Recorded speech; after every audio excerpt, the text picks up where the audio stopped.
Hey everyone, I'm Elmer and you're watching the Android Authority channel. Today I'll be comparing the two kinds of Jelly Bean, Android 4.1 and Android 4.2. Some love the newer version, others find it overhyped and prefer the previous Jelly Bean. What are the differences between the two?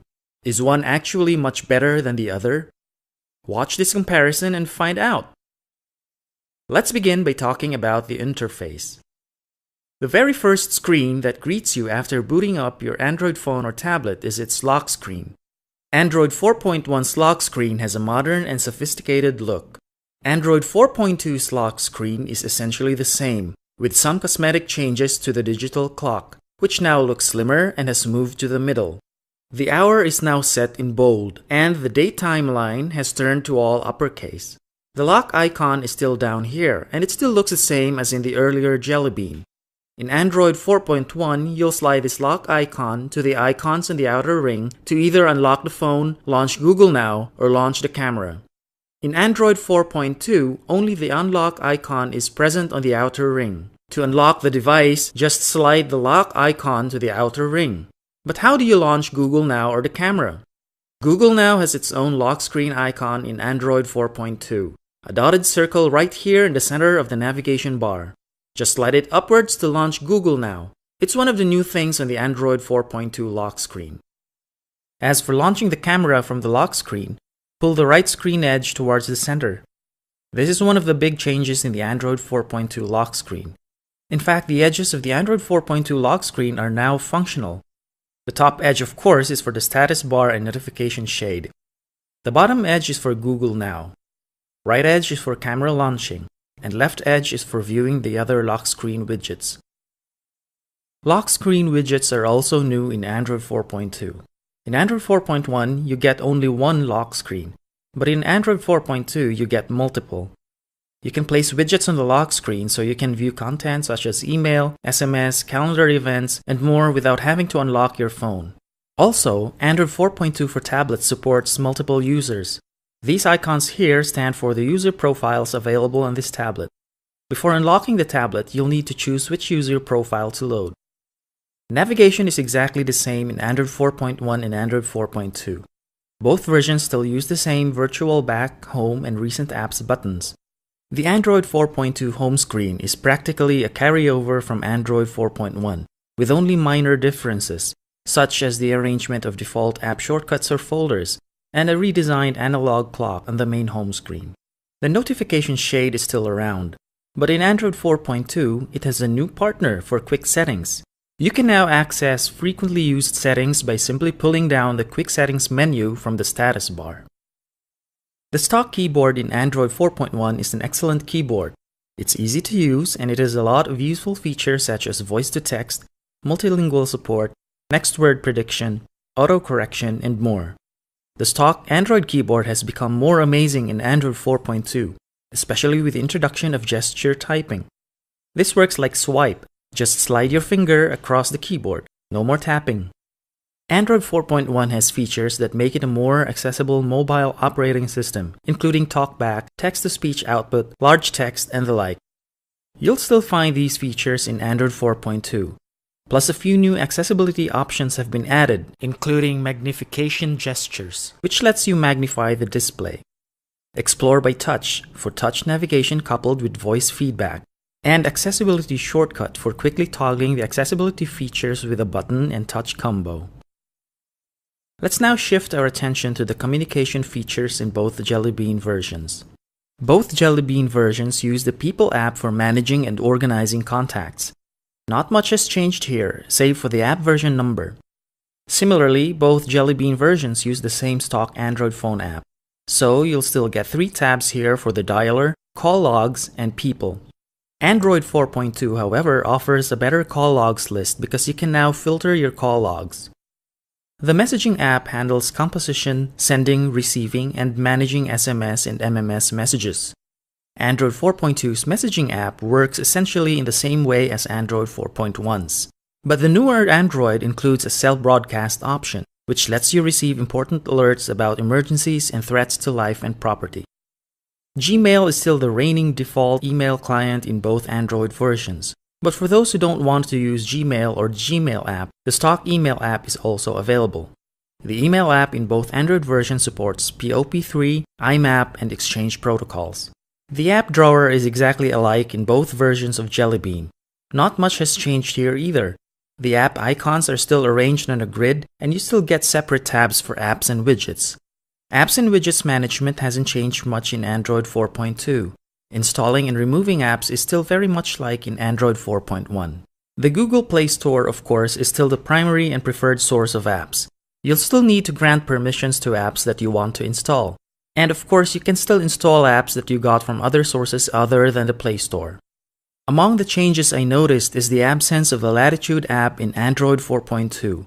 However, Latitude can still be accessed from the Maps app, like in Android 4.1. The analog clock widget in Android 4.2 also underwent some transformation from Android 4.1. I actually like the new one. Android 4.2 also comes with a digital clock widget, which Android 4.1 was deprived of. And while we're talking about clocks, the clock app in Android 4.2 has greatly improved. It now includes tabs for a stopwatch and a countdown timer.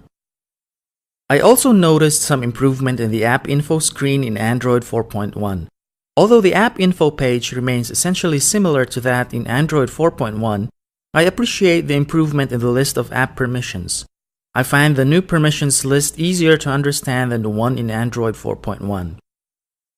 For a long time, Android's default browser had been the stock Android browser, but when Google Chrome for Android started appearing, we suspected that it would eventually take the stock Android browser's place. And it has. It is now the default web browser in Android 4.2.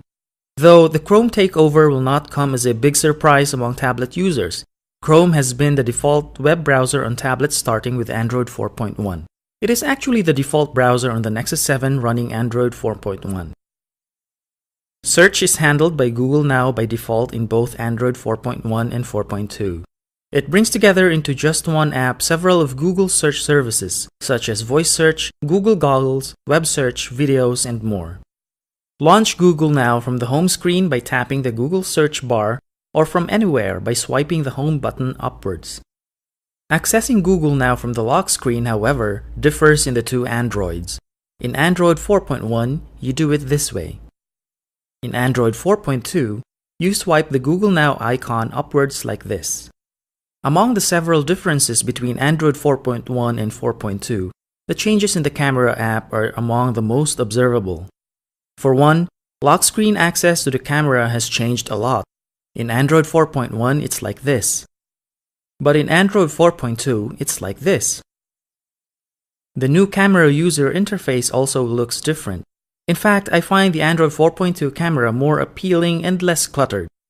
As you can see here, the viewfinder takes up nearly all the display area, and the buttons do not occupy too much screen space and are not obtrusive, unlike this one in Android 4.1. The square focus indicator in Android 4.1 has taken on a circular shape in Android 4.2. Long tapping on the viewfinder in Android 4.1 does nothing, but in Android 4.2, the action brings up the circular settings menu. Panoramic shooting mode is still available in both Androids, of course, but in Android 4.2, you also get the photosphere feature, which lets you capture 360-degree photos of your surrounding. The silly faces and background effects in Android 4.1 have been removed in the Android 4.2 video camera. Time-lapse mode, though, is still available in both versions. Both Jelly Beans use the Gallery app for storing photos and videos. The functions and behavior differ little in both Androids. Photo and video thumbnails are still displayed in grid view by default, although you can also switch to film strip view by zooming out on a photo. In Android 4.2, however, you can switch between views through this drop-down list. The Gallery app also has a built-in photo editor. In Android 4.1, you can switch to the photo editor by tapping the menu button and selecting Edit. Here, you can adjust the black and white and contrast values, apply photo effects, apply color filters, and choose photo transformations. In Android 4.2, the photo editor is more accessible.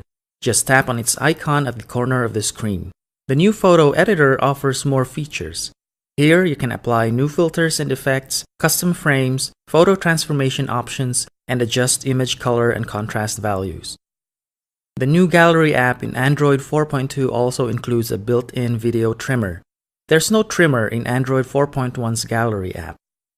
The Gallery app is the default photo viewer in both Android versions. It is also capable of displaying photos in a slideshow. In Android 4.1, it's easier to display album photos in a slideshow. Just tap this Display Slideshow button here. In Android 4.2 though, the slideshow command is tucked away inside the menu here. Straightforward and simple video playback is handled by the built-in video player in the Gallery app in both Jelly Beans. It's a no-frills player. There's no difference in both players. Music playback is handled by the Play Music app both in Android 4.1 and 4.2. So you can enjoy features such as the music organizer for your local and online music files, sorting your music files according to playlist, artist, album, and so on, a 5-band equalizer presets, creating and managing playlists, and more.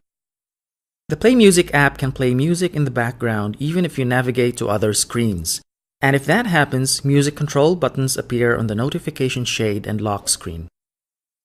As for security, the features that we appreciated in Android 4.0 Ice Cream Sandwich are still present in both Jelly Beans, such as different lock screen protection types, displaying optional owner info on the lock screen, device encryption, SIM card lock for phones, and preventing installation of apps not from the Google Play Store. In addition to those security features, Android 4.2 tightens security further. There's a built-in app verifier that's supposed to alert you if you're about to install a malicious app. The list of Android permissions prior to app installation has also been improved a bit. I find the permissions easier to understand in Android 4.2. Even the permission list on the app info page in Android 4.2 is better described and easier to read compared to the bulleted list in Android 4.1. Each permission on the list is also described if you tap on it like this. There are also new or improved features in Android 4.2 that I believe are also important. For instance, the changes to the Developer Options menu. This menu is present and visible in Android 4.1 Settings menu, but in Android 4.2, it is hidden, and for good reason, I believe. An average user like me will hardly need to fiddle with developer options. Doing so just might even cause my device to function below optimum level. There are additional developer options in the Developer Options menu too. Another new thing in Android 4.2 is support for multiple users. This one though is available only on tablets, and understandably so, because tablets are usually shared devices. The multi-user feature lets you set up several profiles, each one with different settings. A user profile can be secured with a password too. You can select which profile to load at the lock screen. Android 4.2 also brings customizable screensavers in the feature called Daydream. The screensaver activates when your device is charging or when it is placed on its dock. You can choose to play a customizable clock, a wallpaper with changing colors, trends from Google Currents, your photos in a slideshow, or a photo table. Also, through Android 4.2's wireless display feature, you can wirelessly stream slideshows, movies, videos, or games from your device to a supported HD TV. Android 4.2 certainly brought several new features and improvements, especially in the camera app, support for wireless display, multi-user support on tablets, tighter security, and several changes to the interface. While some argue that these changes are not major ones, I do find them significant and important. I personally don't think Android 4.2 is the biggest wave of change in Jelly Bean, which is why I'm looking forward to the next major update, Key Lime Pie. What about you? Is Android 4.1 good enough for you? Or are the changes in Android 4.2 attractive enough for you to want it so bad? Let us know in the comments. Get more Android news and reviews at AndroidAuthority.com and from our YouTube channel. This is Elmer. Thanks for watching. May the light side of the Android Force be with you.